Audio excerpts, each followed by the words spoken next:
Welcome. Today we're going to be providing you instructions on how to complete a Medicare Savings Program application, MSP Form 4328, which is referenced on the Department of Health's website. Step 1, you can obtain an application by contacting your local Department of Social Services, or you can go online and download one and print off the application through New York State Department of Health. Look for Form 4328. Step 2 would be completing the application, and be sure to answer all questions. First is the applicant's name, and that would be the first name, middle initial, and last name.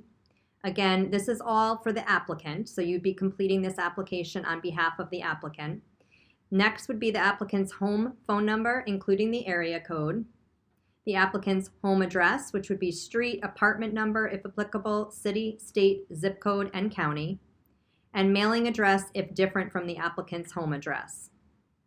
The next section would be names, and you will need to list applicant's name first, including any aliases and maiden name, followed by spouse and child if under the age of 18. The first name would appear of the applicant under self, first name, middle initial, last name, date of birth, sex, and social security number, followed by race. Race ethnicity codes can be found right below this section. The next is the applicant a U.S. citizen? Check yes or no. If no, additional information is required, such as the alien number, which is the green card number, the date of status, and the date entered the country. The next section is the spouse a U.S. citizen? Check yes or no, and if no, you would need to include the alien number, date of status, and date entered the country. The next section is the Medicare information, and again, this is going to be for the applicant and for the spouse of the applicant. Applicant's Medicare number, and you can obtain this information from the Medicare red, white, and blue card, and keep in mind that everybody was issued new Medicare numbers, so it should be the new Medicare number that you're referencing under the applicant's Medicare number and the spouse's Medicare number. So the first section there, you would list the applicant's Medicare number, followed by do they have Medicare Part A? Yes. You would list the effective date. Do they have Medicare Part B? Yes. List the effective date. Spouse's Medicare number. Does the spouse have Medicare Part A? Yes. Effective date. Does the spouse have Medicare Part B? Yes. And the effective date. The next section talks about would the applicant like to be considered for a retroactive reimbursement of the Medicare Part B premium. I would encourage you to check yes in this section, and please note that the Medicare Savings Program has two levels, which are the Qualified Individual Level, QI, and the Specified Low Income Medicare Beneficiary Program, SLIM-B level, which offers up to 3 months of retroactive Part B premium reimbursements.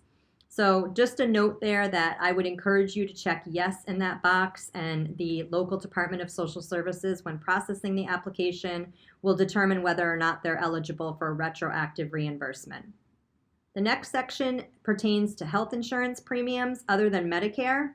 So do you or your spouse pay any health insurance premiums other than Medicare? Yes. You're going to list to who in the box provided, followed by the monthly amount.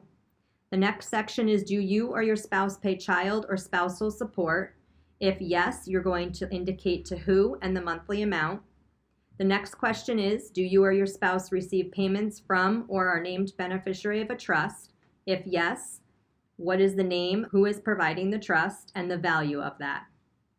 The next section obtains to income, and you will need to list all sources of income such as salary, wages, pensions, Social Security, severance pay, rental, or business income.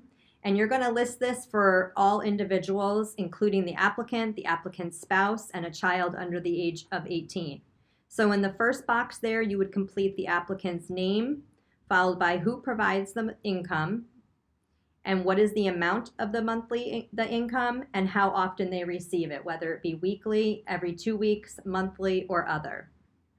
You will go ahead and complete the same for the spouse in the next box provided, and if there is a child under the age of 18, you would include that in the third box provided.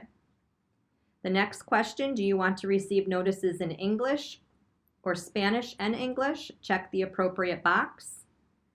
And then you're almost complete with the application, and all you need to do is have the applicant or the representative sign that application in the first box and date it, and also the spouse would need to sign the application and date it as well.